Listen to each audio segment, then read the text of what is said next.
This week we start a brand new series from the book of Joshua. Joshua is a book all about courageous faith, the kind of faith that we need to overcome the trials of life, the temptations of life, and as we'll see this week, the kind of faith we need in order to grab hold of God's promises. Now in Joshua chapter 1, Joshua has been made the leader of the people of Israel, God's people, and he's going to lead them into the promised land. You see, God had promised the people of Israel hundreds of years earlier that he would give them this land, and now it's time for them to go and receive God's promises. And on Joshua's first day on the job, he gets a message from God. Here's what it says.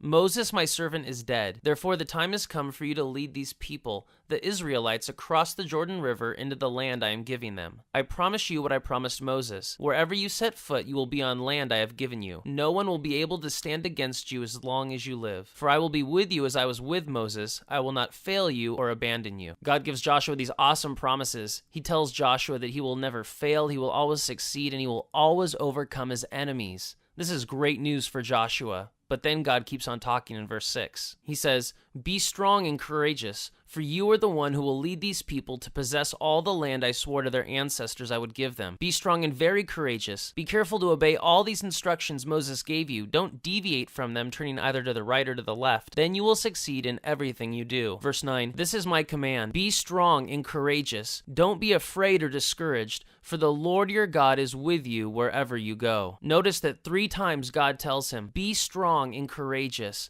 And then he tacks on at the end, don't be afraid or discouraged. Now, why did God say this? After all, God just said, you're going to have success in everything you do. So why did God then have to tell him to be strong and courageous? And the answer is that the pathway for Joshua to get to the promises of God was going to be difficult. It was going to be difficult for Joshua to trust in the promises of God because he had to deal with the people of Israel that were difficult to lead. He had to go into this land that was filled with enemies that he had to fight. And as God told him, he had to make sure that he didn't fall off to the left or to the right, but he needed to walk the path of obedience because that's what leads us to God's promises, the pathway of obedience. And you and I have faced the very same situation that Joshua faced. We need to have the courage to trust God's promises. And so to get to that point, we need to understand a few things. First, you need to understand that God makes promises to you.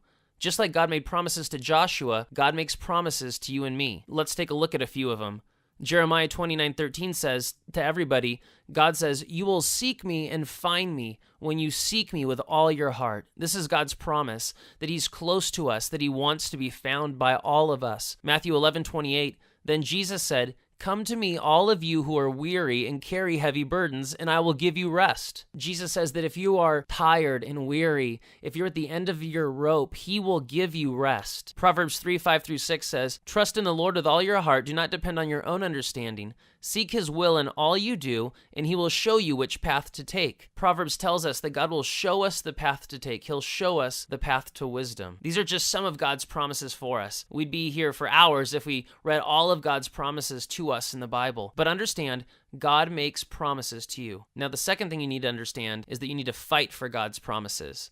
By that I mean, we need to take the pathway that leads to God's promises in our lives. Think about those promises that we just read. Jeremiah 29 says that you will find God, but what do you need to do first? You have to fulfill a condition. You have to seek God with all your heart. Jesus says, I'll give you rest, but what do we need to do? We need to come to Jesus in the first place. Proverbs 3 says that God will show us the right path to take in life, but we need to trust in the Lord and not our own understanding. You see, God's promises aren't passive. We can't just sit back and expect God to do all these things in our lives. Much like Joshua, we need to fulfill our role. We need to not deviate from the left or to the right.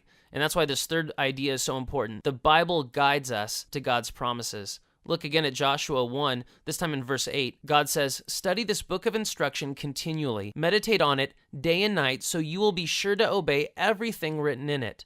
Only then will you prosper and succeed in all you do. God told Joshua that his word would guide him. And the same thing is true for you and me. The Bible guides us. The Bible shows us what really are God's promises for us, so we don't have to wonder what God's promises are, or we don't have to make up promises and then believe in them and then get mad at God when he doesn't come through on stuff that he hasn't even promised. And the Bible shows us what we need to do to receive God's promises in our lives. It shows us the attitudes we need to have and the actions we need to have and the ways we can honor God that will lead us to the promises of God. Now, the great thing is we see that Joshua did this. Starting in verse 11, Joshua rallies the troops. He is strong, he is courageous, and he leads the people. He begins to lead the people toward entering the promised land because he had the courage to trust God's promises, and I hope you will too. Now, go ahead and pause this video and discuss these questions related to Joshua 1.